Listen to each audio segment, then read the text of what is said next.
right underneath, what's known as the YPG, so in Kurdish it translates into People's Protection Units.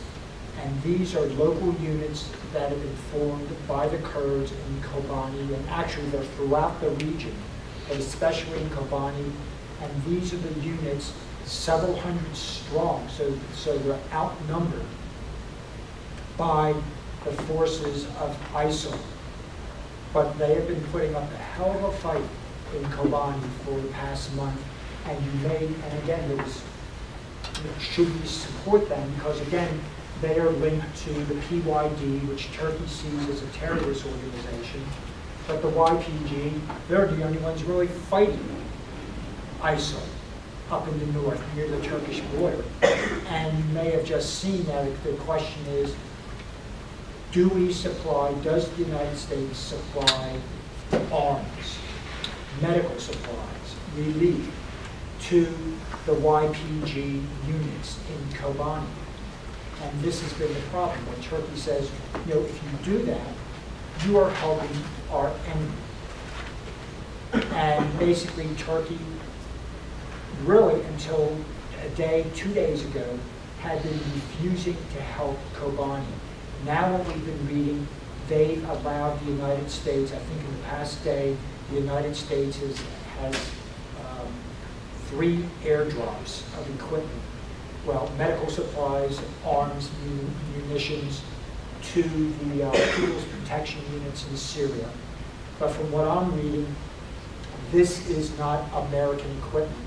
It's equipment that was supplied by the Peshmerga, and that the Americans then flew in to Syria. So it's not U.S. military equipment, as far as I understand, that's being provided there. Turkey basically is allowing this to happen.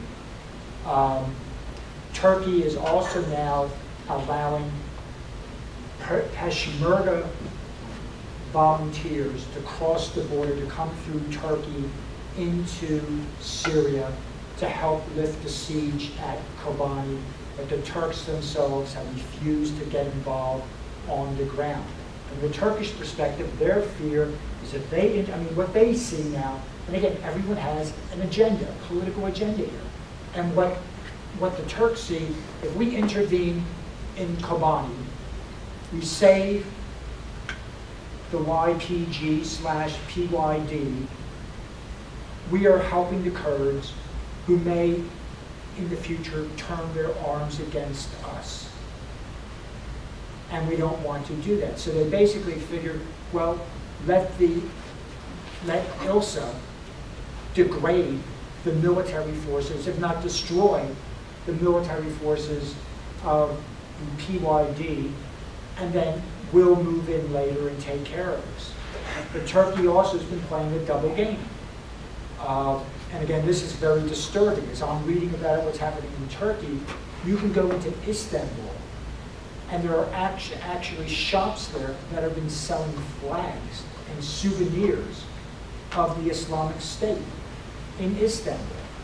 That you have, and again, you had riots that occurred last week amongst Kurdish citizens of Turkey who are infuriated that Turkey is not intervening in this war on the side of the Kurds, and that a massacre could occur in Kobani, a massacre of Kurds if ILSA takes over.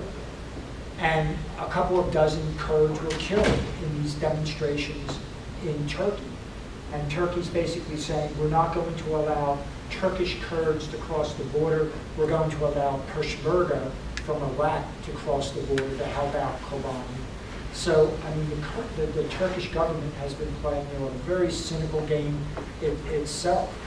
So, this is, whether you're looking at the Syrian government, what the Sunni Arab tribes in the west of Iraq are doing, of what the Turkish government, the Syrian government are doing, they are using ILSA to further their own political agenda. For Syria, it's a matter of survival. For the Iraqi Sunnis, it's a matter of regaining power in Baghdad or a good measure of power in Baghdad. And for the Kurds, it's a matter of survival.